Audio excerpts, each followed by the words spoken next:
Okay, as Ashishda told me to give my own introduction, I'm Jayajit Bhattacharya and I work for Hewlett Packard as their director for South Asia. So I'll quickly go into the issues itself. And sir, how much time? Maybe 7 to 8 minutes. Everybody, fortunately, everybody is present. Yeah, that's good. So we'll have a plethora of ideas being shared. So essentially, we'll go back to first principles very quickly and see what is e-governance. I'm sure it's been repeated many number of times. But essentially, e-governance is adopted for good governance, which is to enhance the quality of life of citizens while improving the internal and external security and reducing cost of running the government and increasing the revenue collected by the government. That essentially is what good governance is. And that gets translated into this kind of a picture. Basically, it's coming from Arthashastra, so it's nothing new that we're talking about. This is exactly what Arthashastra talks about. And that's what e-governance is about. If you look at the drivers of e-governance, again, very clearly, if you see what's going on, especially at this stage in the economy, there is very poor infrastructure, which is leading to low investment formation, which is leading to low wages, low employment, low consumption, low motivation, and therefore low productivity. If there's low productivity, there's low profits. You can see the taxation is going down, tax collected is going down. And if taxes are going down, you can't build more roads. So it's a vicious cycle, right? So if you are not able to put in more investments into the infrastructure, you cannot get more out of the economy, you cannot have more taxes. One of the ways of getting out of this was to borrow more money, and we had the Asian financial crisis, then we had many more crises following that Asian financial crisis. We can see the Greek government borrowing through their nose to run the government. Clearly, borrowing is not a sustainable mechanism. And that's where e-governance steps in, which tries to make the government more efficient, thereby releasing the money which can then be used for building hospitals, building schools, and building anything else that's needed. So that's basically is what the principal driver of e-governance is to take out the cost of running the government. So what was happening essentially till about a couple of years back is what we call as eGov 1.0. What is eGov 1.0? Essentially transplanting the brick and mortar government into a computerized government. You copy what's happening in real life and you do not use the power of internet. You do not leverage what IT can bring in. And there are many, many such examples, which leads to leakage happening. And if somebody calls up and says, my LPG cylinder has not been delivered, or somebody calls up and says, I've not got my gun license in the last 2 months. It's taken 2 months to get my gun license. Now, if you can find out whether this person is under the BPL list also through the power of IT, you can then pretty much realize that this person cannot afford a gun if he's under BPL, because a gun is a pretty expensive equipment. So if you can have this cross-integration of systems of the government, you can stop having the leakages in the government system. And we are therefore not using the power of IT. There's continued limited indirect participation of the citizens. In fact, if you are sitting through the next session, we'll talk about the impact of that on the citizen itself through the session on e-politics. That we are electing people, we're electing our MPs, thereafter we do not have a say in the government. And that should change, and that's what is eGov 2.0. There's absence of pure play e-governance solutions. In the commercial world, you got a Google.com. It's got no equivalent in the real brick and mortar world. We don't have anything similar in eGov. There's a need, there's a crying need, but we don't have that. There's no significant cross-departmental solution. There's limited process reengineering that does not necessarily leverage the full power of IT. It's devoid of Web 2.0 tools, and there's no focus on SOA. That's a pun intended. Those who are in IT would know SOA means service-oriented architecture. We're talking about service-oriented administration. What we have is a tax-oriented administration. We are not looking at the ability to use IT and the monopoly over data that the government has to actually garner extra revenues. And therefore, you can have a service-oriented administration which can actually get revenue because of the special services delivered. We still have focus on taxation being the primary source of revenue. And therefore, we have the emergence of what we call as eGov 2.0, which is an evolutionary step towards a more efficient, inclusive, and participative government through adoption of a set of new trends in business models, operational models, financial models, and technological models. And these are the opportunities that we're talking about. So we talked about the challenges, and these are pretty much the opportunities. And that's what we need to create in order to move forward. I'll very quickly go into some of these models. So what is the eGov business model? What's the eGov 2.0 business model? Why can't we have the entire property exchange being put into place? Why do we have to depend on brokers? Why do we have to depend on people to whom a 1%, 2% is paid?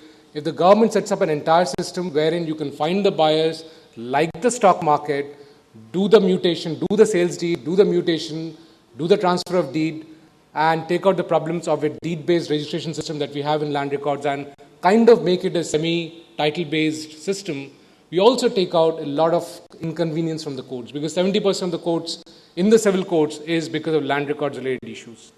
So we unclog the courts, we make it much easier for people to buy property, and it also adds revenue to the government, and more importantly, it has an impact on limiting the flow of black money. And I'll not go into those details, but one can figure out what the impact is. Similarly, vehicle exchanges. Similarly, there are similar, zillion other things. If you buy a car, how do you know you're not buying a car which has been used as a murder vehicle? If you're selling your scooter, how do you know tomorrow it's not going to be used to plant a bomb somewhere? And the name gets linked to you, and the name is not transferred. How do you clear the ownership of any of these vehicles? The government has a monopoly on this data, and therefore just having one step forward and creating a few layers of systems will enable a significant amount of revenue for the government, a huge amount of benefit for the citizens, therefore happiness of the citizens, and increased security. All the three things that we talked about right in the beginning. Similarly, a whole bunch of other models. For the sake of time, I'll skip and move forward. Here is what we're talking about in terms of electronic land and property exchange. There have been articles that have come out in Economic Times. We have done detailed work in Karnataka to find out exactly how it can be done. It is highly possible under the Indian system to actually do what we're talking about. And we have the expertise. We are running one of the largest stock exchanges in the world. Millions of dollars worth of transactions happening every day. Why is that we can't do the same with land records? Yes, it's non-trivial, but nothing can be as simple. One has to put in the effort to make sure that one can do and bring these systems into existence. Similarly, we need new eGov operational models. Very often we see what are the service level agreements given to vendors is, well, if computers have to be supplied and maintained, the service level agreement is that the computer, if it's in a urban location in the school, then the downtime cannot be more than 24 hours. If it's in a non-motorable road connectivity situation, then it cannot be down for more than 7 days. And they're very well maintained. The vendors respond very well, the SLAs are done very well. The point is, what is the outcome? Shouldn't the SLA be how many school children pass out with the IT skills rather than figuring out whether the wires have been plugged properly? And then the crux of the point comes in that, well, teachers are not available to teach computer science and computers and so on. Therefore, the SLA itself has been architected incorrectly. So the operational models have to change, the regulatory framework has to change. Who is responsible for, let's say, if we put in a cloud system for Delhi Metro Rail Corporation, who is responsible if the cloud goes down for 2 minutes and the metro stops? We don't have a legislative framework to ensure that privacy is maintained, loss of data is well taken care of, that there is responsibility attached, and that the government also takes up a service level agreement when it's given to a private sector. We are doing a layering of the government by putting another layer in front of the government and saying, here is a private sector that will come in, but the private sector cannot give a service level agreement to the end user unless the government gives it in the back. And those evolution and those maturity have to come in as we move forward. Then there are a whole bunch of eGov financial models. Again, the basic principle is that if we are saying that we can have a public-private partnership in e-governance, that means there is a disproportionate amount of value in that particular project. And if that project succeeds, that means there was a value. By public-private partnership, we generally mean public is the government and private is a private party. The real public is not involved, they're never involved. Why can't we have a mechanism through which larger citizens can be involved in creation of those special purpose vehicles? Can we get them in through the stock market, through various other kinds of financial mechanisms? And again, for the sake of time, I'm not going to the details of it. There are many, many such mechanisms that we can get in. Why does the government allow advertisement-driven models in the government systems? Why is taxpayer money being used when there is huge amount of possibility of advertisement actually funding the government projects? Why can't some framework be put into place? So there are many other ways to do e-governance which currently we are not exploring. And finally, the whole concept of eGov technology models, that itself has to change.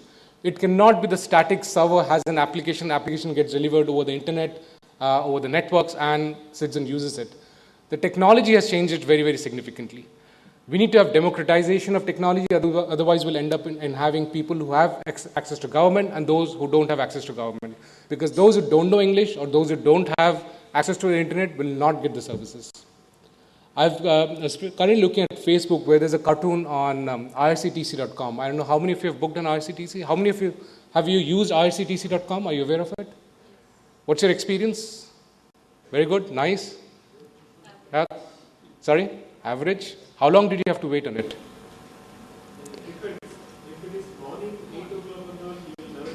Right. That's when all the Tatkal tickets are getting booked. So there's something wrong in that system, right? So this cartoon shows that, you have to forever wait. You put the credit card in, you don't know whether the transaction is going through or not, and shows somebody's, balancing themselves on a thin rope connecting two buildings, and it says that's what IRCTC is. You don't know whether the transaction has gone through or not, whether your credit card is charged or not. You don't know whether you can get the ticket or not. So in those kind of situations, you need to have elasticity of the system itself. You need to have, like at 8 o'clock in the morning, more CPUs being pressed in. Those are different requirements that we have. And therefore, the kind of technological models we need are significantly different. So if you look at the techno-commercial challenges, you look at the kind of problem you just mentioned, 8 o'clock in the morning, IRCTC doesn't work. Does that mean it has to invest far more number of systems to just take care of the 8 o'clock traffic? Well, perhaps there are other kinds of models. The other problems that we see is there's no IT cadre for supporting the government systems within the government. It's very limited cadre that is there. There's huge amount of cost, huge amount of complexity. There is challenges in terms of managing the information security and sanitization and so on. Very clearly, if you look at a solution, cloud becomes a very, very straightforward, no-brainer solution. And the point is that if it's a no-brainer solution, why are we not adopting it? I think it's high time that we should start adopting cloud in e-governance. And there have been many other governments which have adopted cloud, and those are new models that have come in. And obviously, there are challenges to even adopting cloud and some of the challenges out there.